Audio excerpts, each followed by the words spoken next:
blown about at terrific speeds by divine or other mysterious forces. The distinction seems to be original with science fiction. It has no basis in recorded fact. I offer the thought that there may be no distinction, that this confusion may be a fundamental characteristic of psychic teleportation. Theory of psychic teleportation. I'd like to get through this fairly quickly since I don't believe in psi teleportation and since my major interest is in the effects of teleportation on society.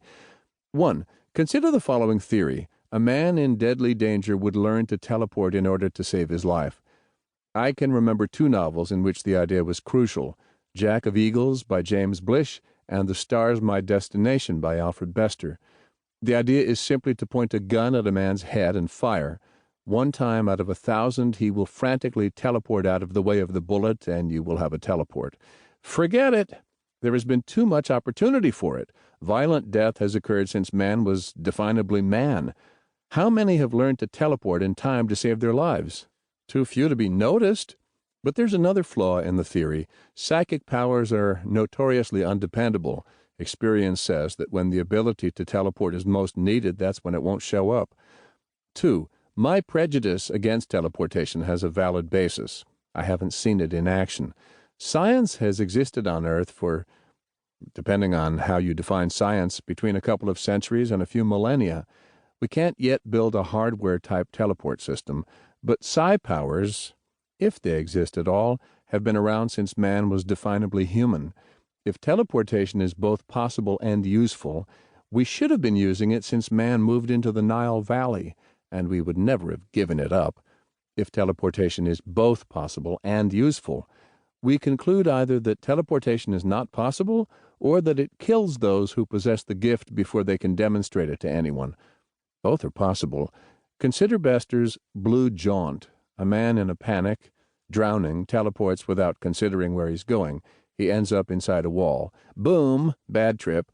Or psi could be dangerous in other ways, gene-linked to insanity or to mental deficiency, for example. In any case, psi teleportation is out, but let's ignore facts and do some speculating. Practice of psychic teleportation. What about conservation of energy?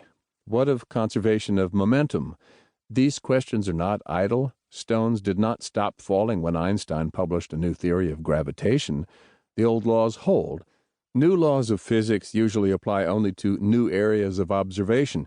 Changing one physical law is like trying to eat one peanut. Okay, so what happens if you try to teleport uphill? Does your body get colder or lose mass? There is a gain in potential energy. It must be compensated by the loss of energy of another form.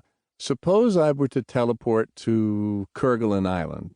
I am writing in Los Angeles. Opposite me on the Earth's globe is the heart of the Indian Ocean, in which Kerguelen Island is the nearest landmass. Because of the Earth's spin, Los Angeles and Kerguelen Island are going in opposite directions. Were I to teleport to Kerguelen Island, I would have to land running at 0.5 mile a second. Teleportation can be dangerous. You don't teleport out of a speeding car either. 3. I take another theory of psi teleportation from The World of A by A.E. van Voigt. It seems that 2 objects similar to each other to 20 decimal places will join each other. The lesser will bridge space to contact the greater. This presumed law applies to masses, thought waves, and even whole personalities. We can't disprove it. It could be a fact. We can't disprove it because Van Voigt never defined similarity, nor greater, nor lesser. So now you know how to write a science fiction story. But we can still work with the idea, and I believe Van Voigt missed some great comic routines. Take this one. In one scene, in The Pawns of A, we see Gilbert Gosson on one side of a fence. He wants to be on the other.